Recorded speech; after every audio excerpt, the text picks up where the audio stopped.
guys, so welcome back to Lex Reads. So in today's video, I'm so excited about it because you guys are going to see my reaction of me rereading The Color Purple.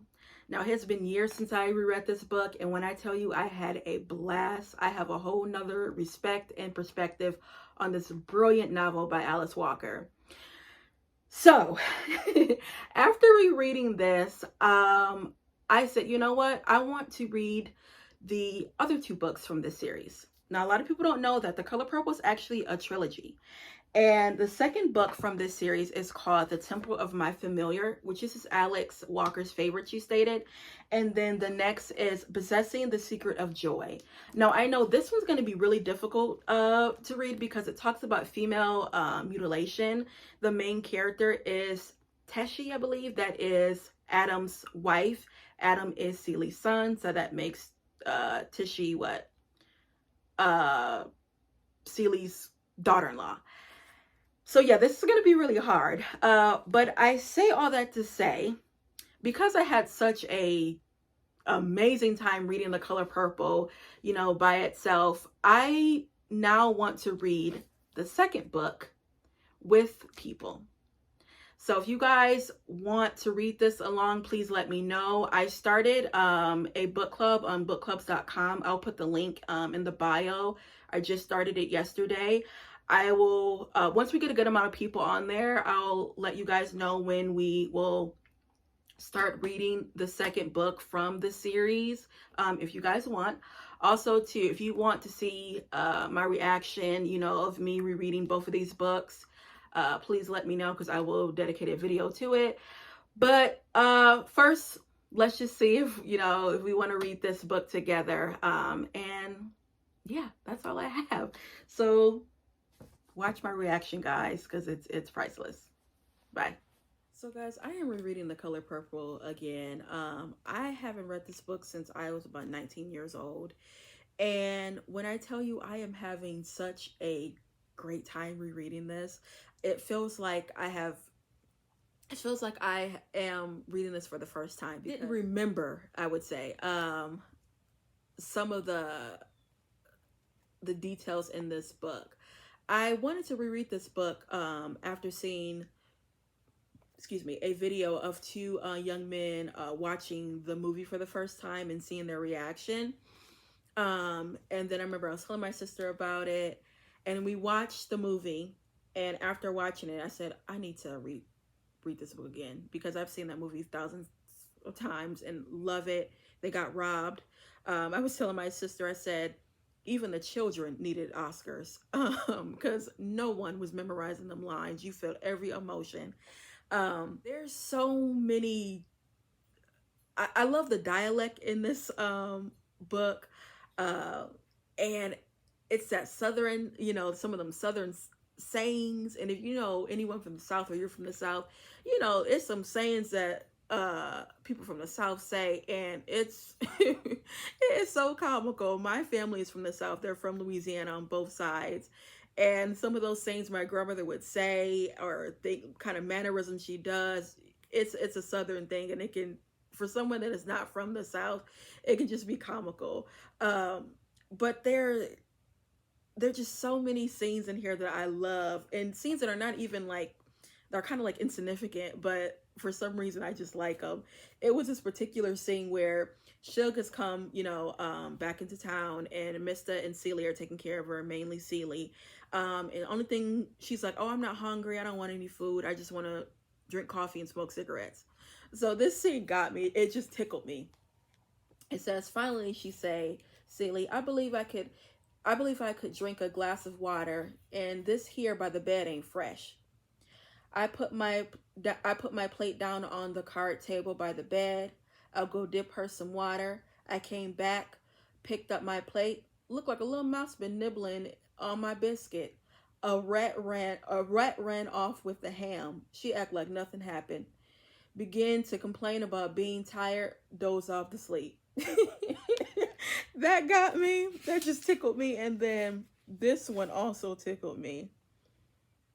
It says, she picked up a random cloth out of the basket, held it up to the light, frowned. How you sew this darn thing, she said. I held her the square and worked on it. Started another one. She sewed long cricket stitches around. Reminds me of little cricket songs that she sung.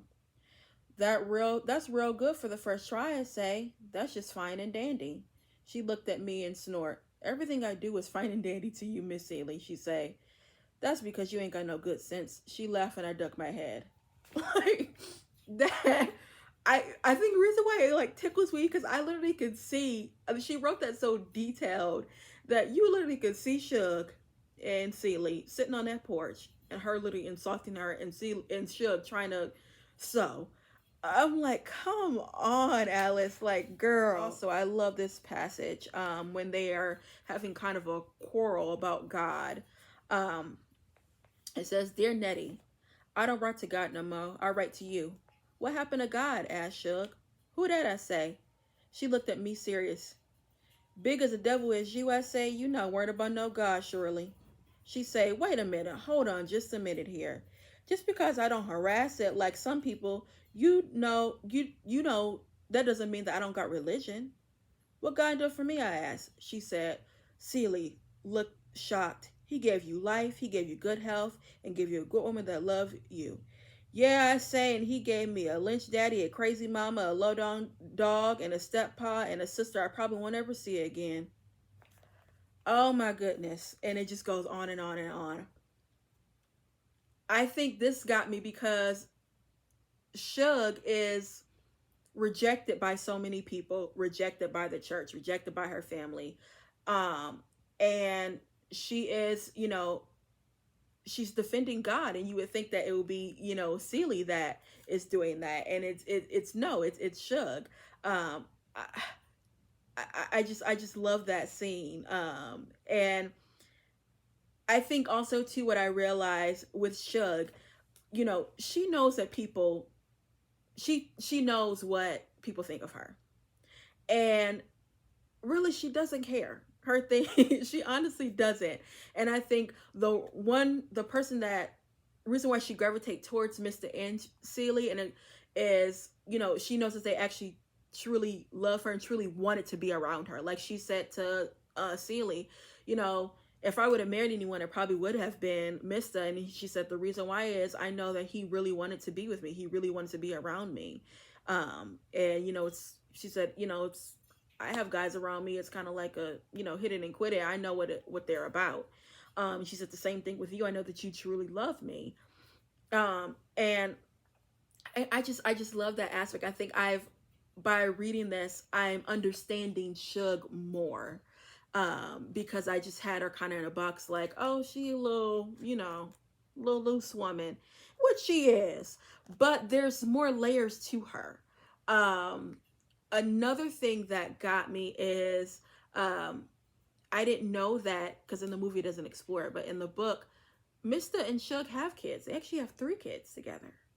And another thing is too, Mr.'s first wife, she was murdered by her lover. And I was watching an interview with Alice Walker, and she was talking about some inspirations, and she said that her grandmother was murdered by a man that wanted to be her lover. So she said there's some aspects of The Color Purple that come from her family, you know, and her ancestors, and that was one of them. And I was like, whoa, because, you know, the movie doesn't explore that. You just know that his wife has passed. And the same thing with him and Suge's relationship when it comes to the children. I love it. And also too, I think in the movie, they didn't explore Squeak's character, who is like, she Harpo's mistress, basically. That's his woman, because he got a woman and he got a wife. And Sophia and Squeak, they become friends. And Squeak actually helps her out a lot. So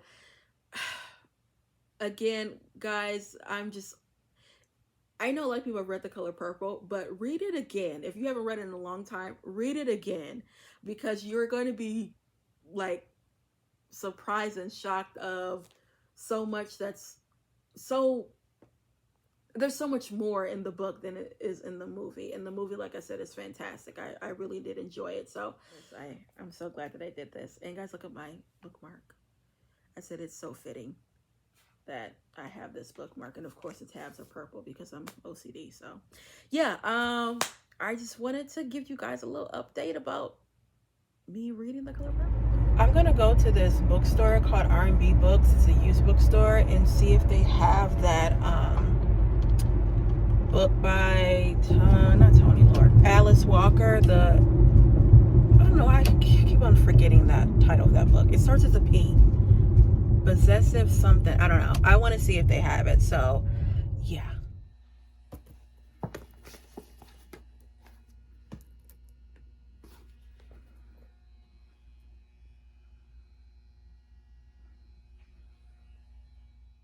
Okay, so I am reading the scene when Mista and Celie they have become friendly with each other, and they're talking about Suge and why they like basically love her. And this scene got me. So it says, what I love best about Suge is what she been through, I say. When you look in Suge's eyes, you know she's been where she been, seen what she seen, did what she did, and now she know. That's the truth, say Mister. And if you don't get out the way, she'll tell you about it. Amen, he said. Then he say something that really surprised me, because it's so thoughtful and common sense. When it comes to what folks do together with their bodies, he say, anybody guess is as good as mine. But when you talk about love, I don't have to guess. I have love and I have been loved, and I thank God he let me again understand enough to know love can't be halted just because some people moan and groan. It didn't surprise me you love Suge, Avery, he say. I love Suge. I love Suge all my life. What load of bricks fell on you, I asked. No bricks, he say, just experiences. Oh, Alice. Like, come on. I can't.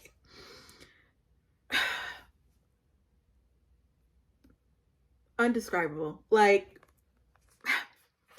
I said earlier, I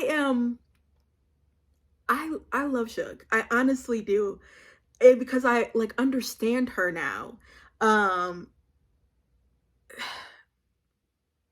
It's just so, I'm like, I can't even I can't even speak a full declarative sentence, because this book is just amazing. This writing, like that, this is what I'm saying when it comes to The Color Purple.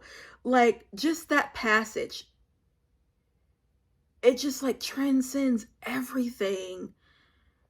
And I think also too that people forget, because again, a lot of people are going to watch the movie and then, read a book. But you forget that Mr. He becomes he becomes like a full human being. Basically, he becomes compassionate, and he's no longer Mr. He is Albert. He really does change. And I've been watching, since reading this, been watching interviews with Alice Walker, and she said, obviously this book got a lot of criticism, and it was saying that it makes men look bad, especially black men. But she said the critics didn't read the book. And she had black men coming up to her saying, I didn't read the book, nor did I watch the movie, but I know that you're making us look bad. And one thing that stuck out to me in that interview, she said that Bill Cosby didn't like it. He thought it made black men look bad. But like I told you guys earlier, this book is inspired, has some inspirations from her family, some facts, some stories. And she said that she had a grandfather that she adored. But when he was younger, he was like the devil, she said. And, she didn't realize that until she got older, when, family members and people told her, about some of his flaws and faults that he, had done in the past. So this story is inspired by her family. And just bits and pieces, like you said, of her family and ancestors, her ancestors, and our ancestors. And you did have some men that were like Mister, but my thing is, he was mean, but he also became, like I said, compassionate. And this book is amazing. The movie is amazing. Um, like Alice said, people gonna talk about you doing good or bad. So whatever. I mean, this book is a treasure. It honestly is. And reading it as an adult is just on a whole nother level. And also watching interviews, with Alice talking about the book and just her experiences. I would really recommend you guys watch a couple of Alice Walker interviews, because she just has this peace about her. It's just, and she's such a naturalist.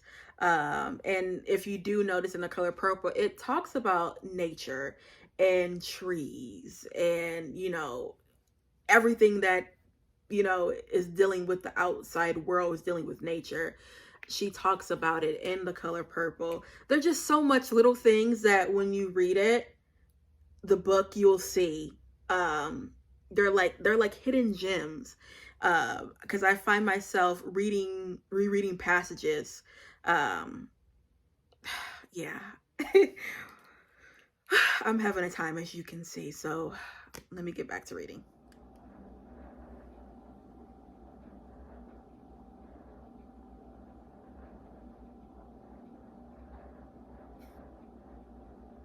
Okay, so I have another scene. I am loving this.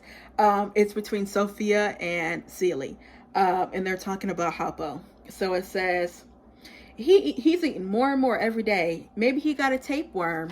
She frowned. No, she said, I don't think it's a tapeworm. Tapeworm make you hungry. Harpo eat when he ain't even hungry. What, force it down? That's hard to believe, but sometimes you hear new things every day. Not me, you understand, but some folks do say that. Last night for supper, he had a whole pan of biscuits by himself. Nah, I say, he sure did, and he had 2 glasses of buttermilk along with it. This was after supper was over, too. I was giving the children their baths, getting them ready for bed. He's supposed to be washing them dishes. Instead of washing plates, he cleaning them with his mouth. Well, maybe he was extra hungry. Y'all has been working hard. Not that hard, she say. And this morning for breakfast, darn it, he even had 6 eggs. After all that food, he looked too sick to walk. When us go to the field, I thought he was go faint. If Sophia says darn, something wrong. Basically, Harper was depressed and he's eating because Sophia, his main thing is he wants Sophia to mind and, to listen to him. And she no, she's not like Celie. You're not going to tell Sophia where to go, when to go, how to go, none of that. So he is basically depressed. So he's just eating himself away.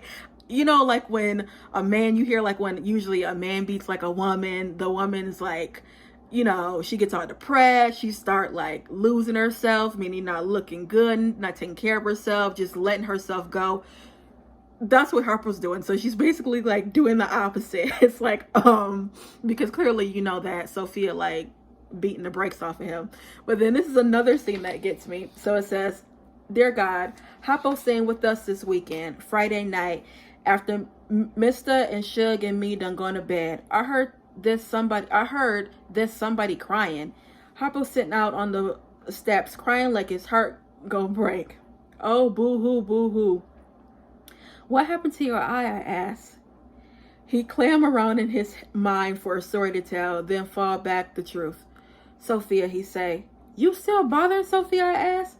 She's my wife, he say. That don't mean you gotta keep on bothering her, she say. Sophia loves you. She's a good wife, good to the children and good looking, hard working, God-fearing and clean. I don't know what more you want. Harper sniffled. I want her to do what I say, like you do for Pa. Oh, Lord, I say. What Pa tell you to do something, you do it. When he say no, not to, you don't. You don't do what he say, he beats you. Sometimes beats me, anyhow, I say, whether I do it or not. Like, you can imagine Harpo sitting on them steps crying. That's what he can. He trying to be all like Bull of the Woods, and Sophia is getting him together. You hear me? I just thought that was funny how he's like eating his like whole life away. So guys, I wanted to read the last page to you guys, the last paragraph. So it says, I felt a little peculiar around the children. For one thing, they grown. And I see they think me and Nettie and Shug and Albert and Samuel and Harpo and Sophia and Jack and Odessa real old and don't know much what's going on. But I don't think us feel old at all. And us so happy. Matter of fact, I think this the youngest I've ever felt. Amen. My goodness, Alice. Like, oh... You guys, I am, like I said before, so glad that I reread The Color Purple. It has been years. And I have such an appreciation for this story. I understand it. I love, like I stated before, you know, the dialogue, the character development, the plot. I mean, this is such a well-rounded story, and although it has just gripping, you know, passages and points, and the story is really, really difficult, you still get closure, you still get happiness. You know, our main thing of reading The Color Purple is you want Celie to be able to see Nettie and see her children. And although it takes like 30 years, she still gets that, you know. And I think also too, Celie could be mad at the world. She honestly could. And mad at Albert. And she's like, not, you know, and she has every right. And I think another thing too, by rereading this, is I have such an appreciation towards Mr. He is Mr. in the beginning, and the end of the book, he is Albert. He has transformed because he becomes compassionate, becomes even wise. He realizes what he did to Celie was beyond hurtful, and he apologizes for it. He understands what he did, and she understands that he understands. And I just, when you talk about transformation, he is a prime example of it. And then you guys know my love for Shug. I love Shug. I understand Shug. And you know, Celie is just, come on now. Celie has my heart. And Sophia also has my heart. I love Sophia. And even Harpo, he a mess, but I like Harpo. He's funny. He is, that scene when he is literally eating his life away just gets me. But another thing that I also love about this book is, if you have listened to the soundtrack of The Color Purple on Broadway, I personally like the 2015 revised version, and it starred Cynthia Erivo. She played Celie and won a Tony for it. Who else is in there? Jennifer Hudson plays Shug, and then Heather Headley played Shug, and then Sophia is played by Danielle Brooks. Amazing, love it. But they, in that soundtrack, you know, the songwriting, they use obviously passages of The Color Purple, and that last line, I think this is young as I ever felt, that's in there. Another line that they use for a lyric is this one. I love this. This is so pretty. Dear God, dear stars, dear trees, dear sky, dear people, dear everything, dear God. When you read that, that sounds so simple, yet so powerful. I'm like, my goodness, Alice Walker, like, how do you write like this? Like, how do you write like this? I want to know. This is a talent. This is a talent. Like, I mean, guys, dear God, dear stars, dear trees, dear sky, dear people, dear everything, dear God. If you guys have not read The Color Purple, I urge you to read it. If you guys haven't read it in years, I urge you to read it again, because you are going to have such a different understanding and a different experience reading it a second time, and especially reading it as, like I said, a full grown adult. I was 19 years old when I first read this, didn't know nothing. Now reading it again, it has my heart. So yeah, guys, now, like I said it before, The Color Purple is actually a trilogy. There's 3 books, but you can read them obviously as standalones. I am going to read the 2, and also too, if you guys want me to, I will do a review / reading vlog of me reading it, you guys getting my, you know, all my thoughts, me reading the passages I like, and just us interacting. So if you guys want me to do that, please tell me and I will. And yeah, let's read more Alice Walker. And oh, I can't even talk anymore. I can't form a sentence. So yeah, guys, that's all I have for you, and I'll be back with more Black books.